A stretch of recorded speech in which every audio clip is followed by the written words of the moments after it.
Lebanon. என் பிரியமே, நீ பூரண ரூபவதி, உன்னில் பழுதொன்றும் இல்லை. லீபனோனிலிருந்து என்னோடே வா, என் மணவாளியே, லீபனோனிலிருந்து என்னோடே வா. உன்னத பாட்டு 4:7-8. உன்னத பாட்டு என்பது ஆழமான ஆவிக்குரிய அனுபவங்கள் பொதிந்திருக்கிற ஒரு பாடல் புத்தகமாகும். சாலமோன் இளம் வயதுடையவராய் இருந்தபோது தேவனோடு அதிகமாய் உறவாடினார், தேவனை பிரியப்படுத்தினார், தேவனுக்கென்று திரளான பலிகளை செலுத்தினார். ஆகவே கர்த்தர் சாலமோனுக்கு அளவற்ற ஞானத்தை கொடுத்தார். அந்த அளவற்ற ஞானம்தான் நீதிமொழிகள், பிரசங்கி, உன்னத பாட்டு ஆகிய புத்தகங்களை எழுதுவதற்கு சாலமோனுக்கு உதவியாக இருந்தது. இந்த உன்னத பாட்டு புத்தகம் கிறிஸ்துவுக்கும் சபைக்கும் இடையே உள்ள உன்னதமான உறவை மணவாளனுக்கும் மணவாட்டிக்கும் இடையே உள்ள ஆழமான உறவாக வெளிப்படுத்துகிறது. லீபனோன் என்ற வார்த்தைக்கு வெண்மலை என்பது அர்த்தம். இஸ்ரவேல் தேசத்தில் வடமேற்கே உள்ள மலைநாடு லீபனோன் என்று அழைக்கப்படுகிறது. எர்மோன் மலை இங்குதான் இருக்கிறது. இந்த மலையின் உச்சியில் உறைந்த பனி காணப்படுவதனால் இது வெண்மலை என்று பெயரை பெற்றது.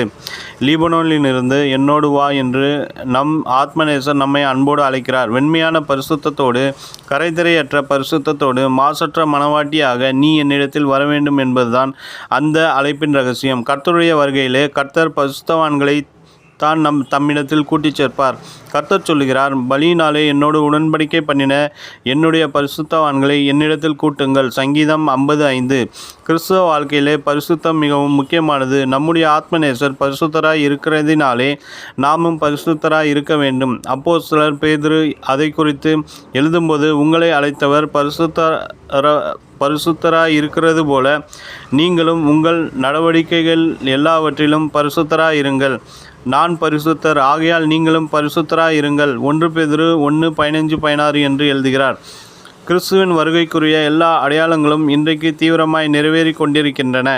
தீர்க்க தரிசனங்களும் நிறைவேறி இருக்கின்றன. உலக சம்பவங்கள் கர்த்தருடைய வருகையை மிகவும் சமீபம் என்பதை நமக்கு தெளிவாய் காண்பித்து கொண்டே இருக்கின்றன. ஆகவேதான் பகல் குளிர்ச்சியாகி நிழல் சாய்ந்து போகும் வரைக்கும் நான் வெள்ளை போல மலையிலும் சாம்பிராணி மலையிலும் போயிருப்பேன். என் பிரியமே, நீ பூரண ரூபவதி, உன்னில் பழுதொன்றும் இல்லை. லீபனோனிலிருந்து என்னோடே வா, என் மணவாளியே, லீபனோனிலிருந்து என்னோடே வா. உன்னத பாட்டு 4:6-8 என்று ஆண்டவர் நம்மை பார்த்து துரிதமாய் அழைக்கிறார். தேவ பிள்ளைகளே, உங்களை பரிசுத்தப்படுத்தி கர்த்தரின் வருகைக்கு ஆயத்தப்படுத்தி கொள்வீர்களாக. நினைவிற்கு, ஆவியும் மணவாட்டியும் வா என்கிறார்கள், கேட்கிறவனும் வா என்பானாக. தாகமாய் இருக்கிறவன் வரக்கடவன், விருப்பமுள்ளவன் ஜீவ தண்ணீரை இலவசமாய் வாங்கி கொள்ள கடவன். வெளிப்படுத்தின சுவிசேஷம் 22:17.